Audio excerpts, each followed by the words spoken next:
පසුගියදා ඉන්දියානු සංචාරයේ යෙදුණු රුසියානු ජනාධිපති වැද්මීර් පුටින් පිළිගැනීමට ඉන්දීය සම්ප්‍රදාය බිඳදමින් මෙරට අග්‍රාමාත්‍ය නරේන්ද්‍ර මෝදි මැතිතුමා ගුවන්තොටුපළට පැමිණුණා. ඒ අවස්ථාවේදී දෙන්නා ඉතා උණුසුම්ව වැළඳගනිමින් දෙන්නාගේ ප්‍රතිචාරයන් දැක්වුවා. මේක මුළු ලෝක දේශපාලන ප්‍රජාවම බලා සිටි අවස්ථාවක්. මොකද මේ ප්‍රබල රාජ්‍යවල නායකයන් දෙදෙනාගේ හමුවීම සහ ඉදිරි දේශපාලන ගමනාන්තයන් ගැන මුළු ලෝකෙම විමසිල්ලෙන් බලාගෙන ඉන්නවා. එතකොට මේ අවස්ථාවට මේ රුසියානු නායකයා පැමිණීමෙන් අනතුරුව ඔහු රාජ්‍ය නිලධාරීන් සහ රාජ්‍ය නිවේදිත නිලධාරීන් හඳුනා ගන්නවා.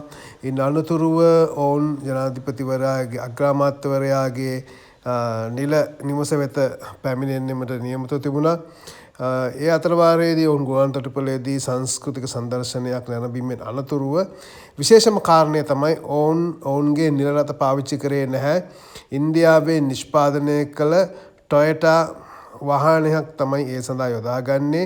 එය මා දකින කෝණයෙන් ගත්තොත් එහෙම එය ඔවුන් ලෝකයට පණිවිඩයක් දෙනවා ඉන්දියාව සෑම අතින්ම ආරක්ෂිතයි කියන එක. මොකද ඔවුන් සතු අතිනවීන වෙඩිනෝදින වාහන සියල්ල පස කළා සාමාන්‍ය ටොයටා වාහනයක් ඔවුන් පාවිච්චි කරනවා. එයින් ඔවුන් දෙන පණිවිඩය තමයි සියලුම ආසියාතික සහ අග්නිදිග ආසියානු රටවල්වලට මුළු ලෝක ප්‍රජාවටම ඉන්දියාව ආරක්ෂාව අතින් ප්‍රබල ස්ථානක සිටිනවා කියන පණිවිඩය දෙන්න උත්සාහ කරාද කියන එකයි මා හිතන්නේ.